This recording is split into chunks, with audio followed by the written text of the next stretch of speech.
todo mundo do canal Feminices, tudo bem, gente, com vocês? Como é que tá aí a quarentena? Complicado, né? Dá mais pra gente que tem ansiedade, o negócio vai ficando feio, vai chegando uma hora que o negócio vai complicando, né?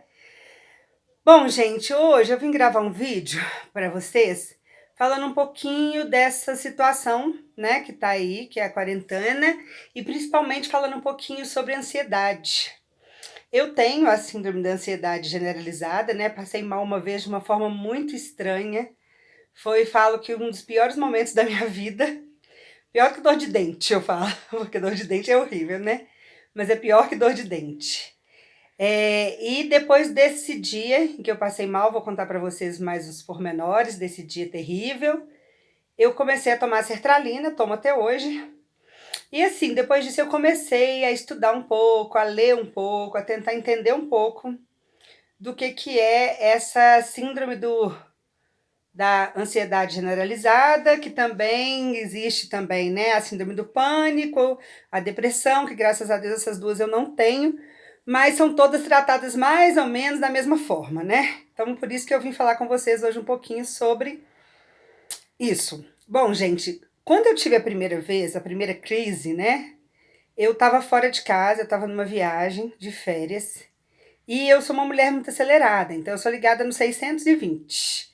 E eu acho que essa calmaria, esses 15 dias de parada e tal, deram uma bagunçada na minha cabeça. E o gatilho foi que meu esposo teria que voltar para vir trabalhar, e eu e o meu filho, a gente teria que ir para uma outra cidade, encontrar com outras pessoas, porque as que estavam com a gente iam voltar para Ouro Preto. E eu teria que fazer esse trajeto sozinha, dirigindo num estado que eu não conhecia, numa cidade que eu não conhecia, com um menino, né, de 8, 9, 10 anos atrás. E aí, atrás do carro, tá, gente? Não é 10 anos atrás, não, atrás do carro. Eu tô mexendo porque o celular tá na mão, tá? Tem hora que dói. Aí, o que aconteceu? Um dia antes dessa partida, né, desse dia que eu teria que dirigir, eu comecei a sentir uma coisa estranha, um vazio, uma coisa estranha no peito. E eu entrei para dentro do apartamento que a gente estava e comecei a observar as pessoas que estavam lá. Umas estavam assistindo novela, que para mim aquilo não fazia o menor sentido. Tinha duas na cozinha cozinhando, também para mim, eu estava lá antes, né? Antes de começar a sentir isso, também não estava fazendo sentido. Estava parecendo tudo muito louco, tudo muito distante de mim, como se eu estivesse subindo para, assim, meio que voando, meio que levitando, a sensação que dá. E aí, eu fui para a escada, esse apartamento tem uma escada para o segundo andar, eu sentei nessa escada, comecei a rezar, porque eu achei muito estranho aquilo que eu estava sentindo. Parecia que o mundo tinha parado de fazer sentido para mim. E eu comecei a perceber que aquilo só estava piorando, né? Cada hora minha cabeça começava a ir mais longe, e eu me sentia mais longe daquele mundo, parecia que a minha cabeça estava perdendo o controle. E aí eu avisei meu esposo e avisei essa amiga minha que estava na cozinha que eu não estava passando bem, e ela me deitou na cama, fez massagem, falou que podia ser alguma coisa de nervo e tal. Só que chegou a um ponto que dentro do apartamento para mim estava ficando insuportável. E aí eu fui para a rua, andei assim na rua, sozinha com o telefone na mão. E eu acredito que tenha sido por essa minha parada lá na escada para pedir o auxílio, né, de Deus, que me veio à cabeça o nome de uma amiga, uma prima, né? Ela é casada com meu primo, que é psicóloga. Eu falei, bom, se há algum problema na minha cabeça, ninguém melhor para me ajudar nesse momento do que essa minha amiga.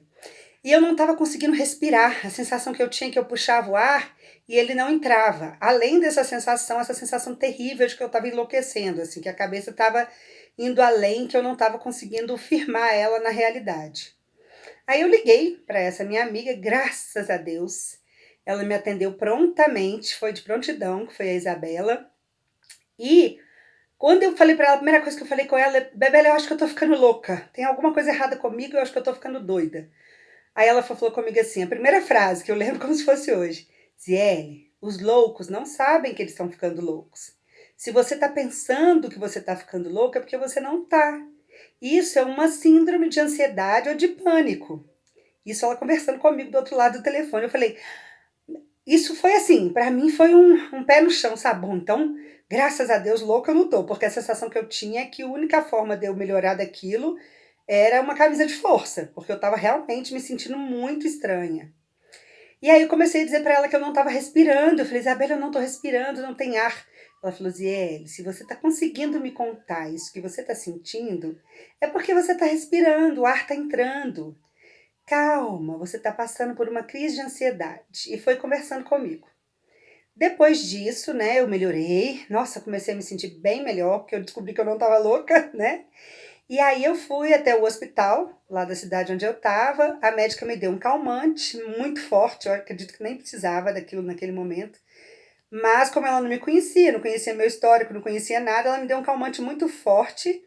E o meu esposo, e eu vim embora com o meu esposo, não fiquei para fazer o resto da viagem, né? Eu fiquei 3, 4 dias muito mal ainda, me sentindo assim, fora da realidade, fora do mundo. Essa Isabela, minha amiga, veio também me visitar. Depois que ela veio, a gente conversou bastante. Foi um dia que eu melhorei, parecia que ela tinha tirado com a mão, foi fantástico.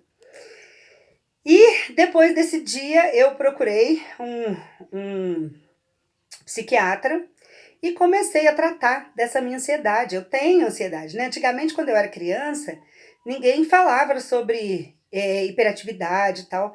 Mas as pessoas que me conhecem, que veem como que eu corro, até o doutor Rotizen, que é um médico aqui da minha cidade, acreditam que eu sou hiperativa, porque realmente eu tenho todos os aspectos de hiperatividade.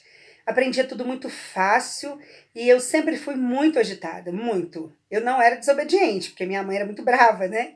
Mas eu sempre fui muito agitada, querendo fazer tudo ao mesmo tempo, querendo pegar o mundo inteiro para mim. E essa ansiedade foi crescendo, crescendo até que chegou nesse pico que foi essa crise. Depois que eu tive essa crise, foi muito mais fácil para mim lidar com ela a partir do momento que eu comecei a estudar. O que, que é essa síndrome da ansiedade? O que, que ela pode me fazer de mal? O que, que pode acontecer comigo se eu tiver de novo essa crise? E as respostas que eu tive para isso me deixaram muito sossegadas, muito, né? Porque a sensação de que vai morrer, a sensação de que você vai desmaiar, de que você vai enlouquecer, são sensação que todas as pessoas, tanto da crise da ansiedade quanto da crise de pânico, têm e que não acontece, né? As pessoas não morrem por causa disso, nem desmaiam e não acontece nada. Então é uma coisa que já me deu uma segurança melhor. Eu acho que o melhor caminho para a gente entender tudo que a gente tem é descobrir através da leitura, né, de artigos sérios, o que, que pode acontecer. E quando você já tem essa previsão, você se sente mais segura. Depois disso, eu não tive nenhuma outra crise. Eu vou fazer um outro vídeo também sobre a sertralina na gravidez, porque eu tive um probleminha no 4º mês, mas foi porque eu tive que parar de tomar e aí deu uma baqueada. Mas eu nunca mais tive essa crise e eu não tenho medo mais de tê-la, exatamente porque eu sei as coisas que podem vir a acontecer agora. Então, assim, eu vim fazer esse vídeo porque nesse momento de quarentena, eu acredito que essas pessoas que têm muita ansiedade, essas pessoas que têm, que são ligadas também, como eu, no 620, possam estar sentindo sim esse aperto no peito, essa sensação de fora do mundo, de falta de ar, mas eu acho que o melhor caminho é conhecimento. Então, se você está sentindo isso, lê, mas não lê os artigos que falam, ah, você está com síndrome do pânico, você está com síndrome da ansiedade generalizada, isso é uma coisa que não tem cura, o resto da vida você vai ter que se tratar. Não, leia as coisas que está dizendo o que, que você pode fazer para conviver com isso de uma forma fácil, de uma forma prática. Então é assim que eu aprendi. Eu tomo a sertralina, mas eu tomo assim 25 mg, né, que é uma dose de criança, e eu acho que mais por segurança, mais por eu ter aquele porto seguro, sabe? Aquele negocinho do comprimido de manhã ser meu porto seguro. Eu acredito que mais por causa disso, porque graças a Deus eu aprendi, né, a lidar. E eu acredito muito, muito, muito fielmente que seja por causa do meu aprendizado mesmo, de saber que tudo que eu tô sentindo, que eu senti naquela hora, não acontece, né? E que aquilo ali é da minha cabeça, que não acontece, que eu não vou morrer, que pode ser terrível na hora, mas que eu vou estar segura depois que passar a crise. Eu não tive mais, graças a Deus, a crise, mas eu tô bem mais segura hoje. Então, o que eu queria trazer hoje com esse vídeo, que não tem muito a ver com o nosso canal, né? Nem de maquiagem, apesar de que eu hoje estava treinando, ó, gente, quarentena também serve para treinar maquiagem, ó. Não é de maquiagem, não é de moda, não é de comprinha, não é de filhos, mas é de uma coisa que realmente está sendo o mal do século, né, a ansiedade. E muitas mulheres dinâmicas, né, têm esse problema. Então eu vim só para dar esse toque para vocês. Estão sentindo alguma coisa diferente? Tem alguma coisa diferente? Procurem, leiam. Leiam textos bons, textos que vão dizer o que você pode fazer para conviver com o problema, não para descobrir qual que é o problema que você